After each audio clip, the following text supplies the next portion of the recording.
Jesus extended his hand and touched him.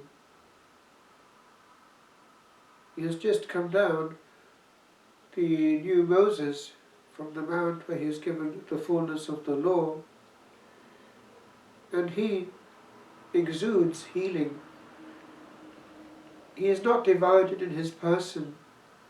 He teaches, he heals, he saves. And according to our circumstance, we must do the same. Not divided souls, available for all, available for every good work. In the Sermon on the Mount, our new Moses has given to understand that he is giving the deeper meaning. But he still, especially in this Gospel of St. Matthew that we are reading, maintains the structure for the time being. And what does he tell this cured leper? To be discreet. That protects Jesus himself from being too much known as a wonder worker, lest he spend his time healing bodies and not souls. But then he is to show himself to the priest and to make the offering prescribed for the cure from leprosy, which included a certain legal impurity and separation from others. Indeed, in Welsh, leprosy is called a gwahanglwyf, separation disease. And so, the Lord respects what is there. However, he purifies it. Later on in the Gospel we find this important teaching.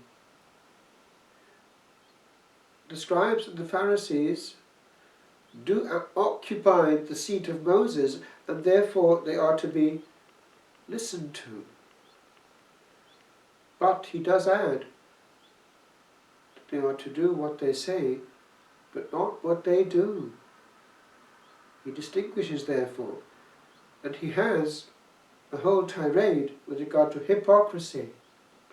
A hypocrite, it's actually a Greek term, is somebody who is acting a part. He is not the part. He acts well, and it can be our case too, if we're honest. The Lord, in giving this model of obedience to correct authority, despite its unworthiness, is also giving us a teaching.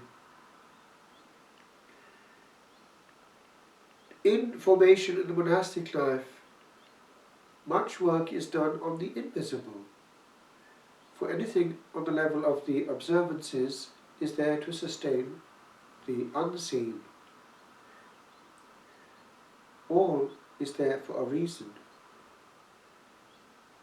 One is brought to a situation where one doesn't own oneself. The very fact of saying our book and so on is a reminder.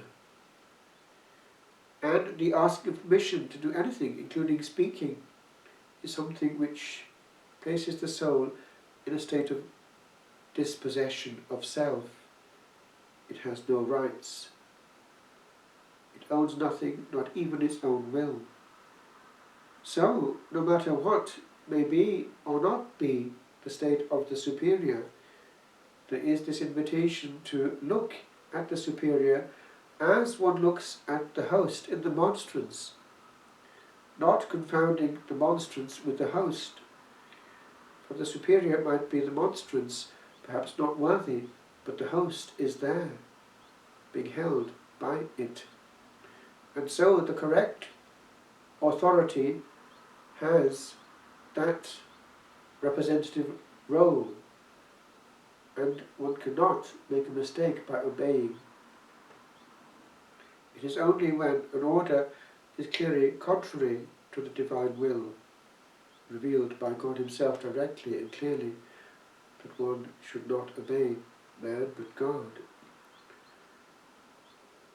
For then the organ is not an authentic organ. That leads then to an attitude with regard to what authority is saying. The Jesuits deliberately took away much of the exterior, but worked very hard on the interior, especially in their early formation. It was a 2-year novitiate in which the will, indeed all the interior faculties, including the imagination, were worked upon intensely. And the result was that they were taught to see that obedience as a divine virtue, not just a human execution of something, went far higher than just the material execution of the order, went as far as the sacrifice of the intellect as well as the will, that one actually espoused the reasons for and presumed that the reasons for were there. Therefore, it was a total sacrifice, especially for very intelligent people. It worked and gave the church an army. They were ready to go anywhere at any time. The will was sacrificed. But in our time, there is a tendency among many Christians not to make that leap and to see in the superior, whoever he may be, only the monstrance part, and therefore to see the rust that might be on it, and to act and talk accordingly. If we have supernatural vision of authority, that the Christ is present in the representative, then one will not insult Christ, because to do so is to show that we have lost that divine vision of things. We see only the human. And there's too much of that around. One should not be spending one's interior energy on words which are actually indicating an absence of vision. In practice, criticizing without charity those in whom Christ is present, not only the superior in the community, but also a parish priest, a chaplain, a bishop, or higher. To do so regularly and without realizing what one is doing is to engage in a game which is actually dangerous.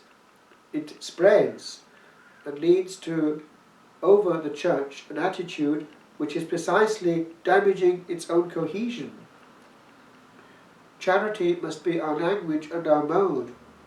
There is too much lack of charity now with modern means. People do not filter their thoughts. Aggressive words come out. And people do not realize that they can be actually offending the Lord that they're trying to serve by spreading a mode which is not of the Lord, but of the other side. No matter how good their intentions may be, they are not in peace and will not let others be in peace either. One finds actually that one comes across many, many souls who are full of issues. Only issues, no doubt, but they cannot ever be at peace. Rather than look at the positive in a soul and in a church situation, they always have an issue. And they'll go from one issue to the next until they die. And one doesn't want to be in their presence because it's heavy. One serves the church better by extending charity, the joy of the risen Lord, than by spending all one's time on earth throwing stones, emitting venom,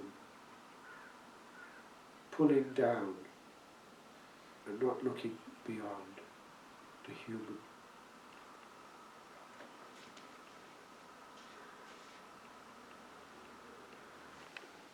ubi caritas in amor, ubi caritas Deus ibi est, ubi caritas in